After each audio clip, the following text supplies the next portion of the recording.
ಕೇಂದ್ರ ಸಚಿವ ಎಚ್.ಡಿ. ಕುಮಾರಸ್ವಾಮಿಯವರ ನೇತೃತ್ವದಲ್ಲಿ ಖೇಲೋ ಇಂಡಿಯಾ ವೈಬ್ರೆಂಟ್ ಮಂಡ್ಯ ಕಾರ್ಯಕ್ರಮ ಆಯೋಜನೆಯಾಗಿದೆ.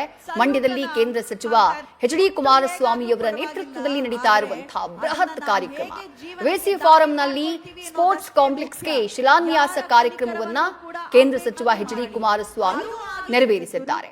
ಖೇಲೋ ಇಂಡಿಯಾ ಯೋಜನೆಯ ಅಡಿ ಸ್ಪೋರ್ಟ್ಸ್ ಕಾಂಪ್ಲೆಕ್ಸ್ನ ಇಲ್ಲಿ ನಿರ್ಮಾಣ ಮಾಡಲಾಗ್ತಾ ಇದೆ. ಕೇಂದ್ರ ಕ್ರೀಡಾ ಸಚಿವ ಮನ್ಸುಖ್ ಮಾಂಡವಿಯಾ ಸೇರಿ ಹಲವು ಗಣ್ಯರು ಭಾಗಿಯಾಗಿದ್ದಾರೆ. ಕಾರ್ಯಕ್ರಮದಲ್ಲಿ ಕೃಷಿ ವಿವಿಗೆ ಸೇರಿದಂತಹ 1.5 ಎಕರೆ ಜಾಗದಲ್ಲಿ ನೂತನ ಸ್ಪೋರ್ಟ್ಸ್ ಕಾಂಪ್ಲೆಕ್ಸ್ ನಿರ್ಮಾಣವಾಗಲಿದೆ. ಸುಮಾರು 14 ಕೋಟಿ ರೂಪಾಯಿ ವೆಚ್ಚದಲ್ಲಿ ಮಂಡ್ಯದಲ್ಲಿ ಹೊಸ ಕ್ರೀಡಾಂಗಣ ನಿರ್ಮಾಣವಾಗ್ತಾ ಇದೆ. ದೇಶದ ಅಭಿವೃದ್ಧಿಗೆ ನಿರ್ವಹಣೆ ಮಾಡಿರತಕ್ಕಂಥ good work to the country, to the farming community. ಇವತ್ತು ನಾನು ಬರಬೇಕಾದ್ರೆ ಅವ್ರು ಹೇಳ್ತಾ ಇದ್ರು, ಕರ್ನಾಟಕದಲ್ಲಿರ್ತಕ್ಕಂಥ ಒಕ್ಕಲಿಗ ಸಮಾಜ, ಗುಜರಾತ್ನಲ್ಲಿರ್ತಕ್ಕಂಥ ಪಟೇಲ್ ಸಮಾಜ, ನಾವೆಲ್ಲ ಒಂದೇ ಸಮಾಜ, ಒಂದೇ ಜಾತಿಗೆ ಸೇರಿರ್ತಕ್ಕಂಥವ್ರು ಅಂತಕ್ಕಂಥದ್ದನ್ನು ನನ್ನ ಜೊತೆಯಲ್ಲಿ ಅವರ ಭಾವನೆಗಳನ್ನೇ ಹಂಚ್ಕೊಂಡ್ರು. ಅದು ನಿಜಕ್ಕೂ ಅವರಲ್ಲಿರ್ತಕ್ಕಂಥ ರೈತ ಸಮುದಾಯ, ನಾವು ಒಕ್ಕಲಿಗರು ಅಂದರೆ ರೈತ ಸಮುದಾಯ ಅಂತಕ್ಕಂಥದ್ದನ್ನು ನಾವು ನೆನೆಸ್ಕೋತೀವಿ.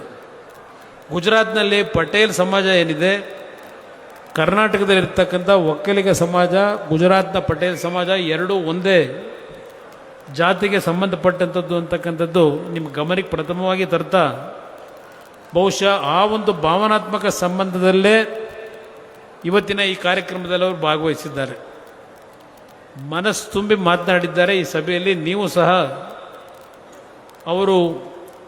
ಅವರ ಭಾವನೆಗಳನ್ನು ಇಂಗ್ಲೀಷ್ನ ಭಾಷೆಯಲ್ಲಿ ಮಾತನಾಡಿದ್ರು ಸಮಚಿತ್ತವಾಗಿ ಕೇಳಿದ್ದೀರಿ, ಮುಕ್ತವಾಗಿ. ಇವತ್ತಿನ ಈ ಒಂದು ಕಾರ್ಯಕ್ರಮದ ವೇದಿಕೆ ಮೇಲೆ ಹಲವಾರು ನಮ್ಮ ಕಂಪನಿಗಳ ಮಾಲೀಕರೇನಿದ್ದಾರೆ, ಅಲ್ಲಿ ಕೆಲಸ ಮಾಡ್ತಕ್ಕಂಥ ಸಿಇಒಗಳೇನಿದ್ದಾರೆ, ಅವರೆಲ್ಲ ಈ ವೇದಿಕೆ ಮೇಲಿದ್ದಾರೆ. ಸಬ್ಸ್ಕ್ರೈಬ್ ಬಟನ್ ಮೇಲೆ ಕ್ಲಿಕ್ ಮಾಡಿ ಹಾಗೂ ನಮ್ಮ ಹೊಸ ವಿಡಿಯೋಸ್ ಅಪ್ಲೋಡ್ಗೋಸ್ಕರ ಪಕ್ಕದಲ್ಲಿ ಕಾಣುವ ಬೆಲ್ ಬಟನ್ ನಮ್ಮೆಲ್ಲ ವಿಡಿಯೋಗಳನ್ನ ಲೈಕ್ ಮಾಡಿ, ಶೇರ್ ಮಾಡಿ ಹಾಗೂ ಕಮೆಂಟ್ ಮಾಡಿ.